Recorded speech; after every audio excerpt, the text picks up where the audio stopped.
food and Bradley Cooper. Come on. That's awesome.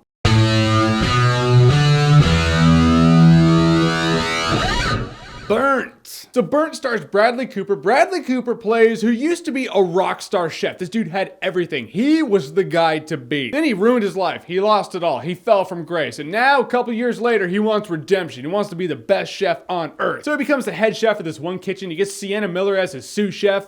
They're gonna make it happen. Or they're gonna make a cliched romance happen in the movie that you knew was coming anyway. I mean, seriously. Who didn't see that coming? But I'll tell you what I liked about the movie. First of all, I liked the characters in this movie and I liked the actors portraying them. Everyone did a great job in this movie. Bradley Cooper, Sienna Miller, Daniel Bruhl, and a lot of names I'm not mentioning because I'm completely forgetting them. Everyone did a great job and Bradley Cooper was really good as this super damaged chef. He can't hold down a relationship. He pisses everyone off around him. He wants to be the best at his craft. I get that. I liked that. I liked even though he was kind of a dick, I did like the character in the movie. What kind of irritated me is the movie around those characters. And really, if you look at it, it's a pretty by-the-numbers movie about a guy who was awesome and then he fell from grace and he wants to be awesome again. Oh, and he has a really attractive single mom as a sous chef. How do you think that's gonna go down? Yeah, it does. Just like that. Just as unbelievable as that too. But why do when dudes and chicks work together in a movie, why do they have to form a romance? I mean, really, a movie that had a dude and a chick work really close together and work well together and they didn't have a romance was Pacific Rim. That's a movie I love, but I recognize it shouldn't have been the movie that broke that ground. But really, this movie takes place in a kitchen. It has chefs, so in that, they should really make you love food as much as they do. And that's what was missing from this movie. This movie should have had scenes where Bradley Cooper really breaks down what goes with what, why this works with this. You take Breaking Bad Season 1. Breaking Bad Season 1 had many scenes, quite a few scenes where Walter White broke down chemistry and science. That's a subject a lot of people sleep through in high school. But he explained it in a way that made it interesting and fascinating. It's like, oh yeah, this has a chemical reaction with this, and this works with this, and that's why you need to do this with this. It was not only interesting, it established that he is no joke. This guy is every bit as smart about this subject as you are led to think he is. That should have been Bradley Cooper. Bradley Cooper should have been the culinary Walter White. Scenes where someone screws something up and he's just like, no, you can't use that with that. No, the salt's gonna dry that out. You need to do this sauce. And oh, see, taste it. Boom, that's why you do that. That would have fascinated me. It would have engaged the audience more. And it would have illustrated why this guy is every bit as brilliant as the movie's telling you he is. And in the end, the movie never really illustrates that. I'm sure these scenes do happen in these montage jump cuts. Yeah, I'm saying jump cuts, but they're jump cut montages that happen where someone's cooking something, it's like, and then just cook, montage, and they taste it again. It's like, oh yeah. I'm like, what happened? Why was it better? Why was it shit the first time? Was it dry? Was it seared? Was the sauce wrong? What made it better? In the end, we're led to believe that Bradley Cooper is this brilliant chef because he screams, gets pissed, and throws plates against the wall. It's like we're just supposed to nod and go, oh, well, Chef Ramsay does that. And now we know all of the brilliant chefs do that. There are a shit-tillion movies about someone who is the best in their craft, who wants the world to know it too. What makes these movies different are the characters and the jobs they have, the craft they have that they are the best at. If you don't properly illustrate why this craft is interesting or why they're the best at it, ultimately you have someone who is the best at job X. The job's interchangeable and he could have just had any career whatsoever. Burnt had the potential to be one of the best movies of the year, I think. And in the end, it was less than good enough for me to say you need to go watch this movie, and in that, the squandered potential gets me kinda pissed. Bradley Cooper was great in the movie. Everyone in the movie was great in the movie. The movie surrounding these characters was a pretty by-the-numbers movie that didn't really illustrate why the culinary world should be as interesting as the movie wants you to think it is. So I will say Burnt, sadly, it'd probably be a good time if you're drunk. Yeah, now there's a party. Hey, didn't tell him about the Michelin men. Yeah, I guess the whole thing in this movie is that there are these Michelin men and they will go into a restaurant 2 at a time and they'll order water and a half a bottle of wine and put a fork on the ground, see if anyone notices. So if you want the greatest service ever, do that in a restaurant. They'll think you're there to judge them. Boom! Be prepared for the best service ever. All right, so Burnt, have you seen it? What did you think about it? Whatever you thought, comment below, let me know. And as always, if you like what you've seen here and you want to see more, click right here to see more.